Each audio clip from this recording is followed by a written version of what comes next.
Audio Jungle.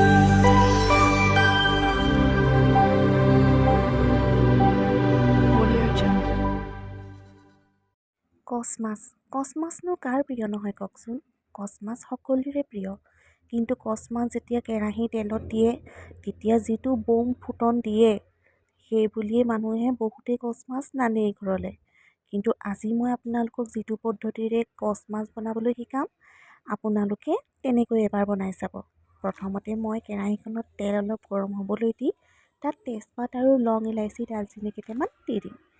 দি লোৱাৰ পাছতে আপোনালোকে মিক্সিত গ্ৰাইণ্ড কৰি ল'ব পিঁয়াজ দুটা। তেনেকৈ আপোনালোকে যদি বেছিকৈ খায় বেছিকৈ দিব। মই দুটা দিছোঁ, তেনেকৈ মিক্সিত পিচি লৈ দি দিছোঁ আৰু লগতে নহৰু 4-5টামান থেতালি দিছোঁ। এয়া মই বিলাহী দুটাও ধুনীয়া ৰঙা ৰঙা চাই বিলাহী দুটা ইয়াতে দি দিছোঁ আৰু লগতে মই মছলাখিনিও দি দিছোঁ। মছলাখিনি ধুনীয়াকৈ মিক্স কৰি ল'ম। মিক্স কৰি লোৱাৰ পাছতে মই তাত অকণমান নিমখ ছটিয়াই দিম। আপোনালোকে এবাৰ এনেকৈ বনাই খাই চাবচোন, বহুত ধুনীয়া হয় খাবলৈ। এতিয়া চাওকচোন ধুনীয়াকৈ তেলটো যেতিয়া মটম চব মিক্স হৈ পিনি যেতিয়া তেলখিনি ওলাই যায় তেতিয়া আপোনালোকে এনেদৰে কচ মাছখিনি তাতে দি দিব। দি অলপ সময় মিলাই পেলাই ঢাকি দিব। ঢাকাৰ পাছত চাওক কিমান ধুনীয়াকৈ তেল এটা ওলাই গৈছে। কচ মাছটো এনেও তেলেই হয়, তথাপিতো বহুত তেল ওলাই যায়।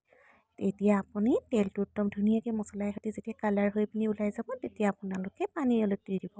পানীখিনি দিয়াৰ পাছতে মই এনেকৈ জালুক অলপ আৰু লগতে কষ্টুৰি মেথি অকণমানো দি দিছোঁ। দিয়াৰ পাছতে ধনিয়া কেইডালমান ছটিয়াই আৰু গেছটো অফ কৰি দিছোঁ।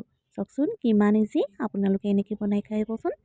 সকলোৱে চাগে কচ মাছ খাই ভাল পায়, কিন্তু এই ভয়টোৱে আমাৰ মাইকী মানুহবোৰক খাই দিয়ে আৰু একদম কেৰাহীখনত মাছ এপিচ দি পেলাই আৰু সিপুৰিত ৰখি থাকিবগৈ লাগে।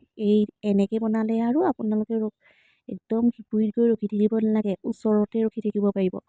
আৰু মোক যোনে ভাল পায় তেওঁলোকে মোক লাইক এটা কৰি দিব, আৰু যোনে ছাবস্ক্ৰাইব নাই কৰা তেওঁলোকে ছাবস্ক্ৰাইব কৰি দিব। মই আৰু এনেকুৱা নতুন ৰেচিপি লৈ আহি থাকিম। Thank U.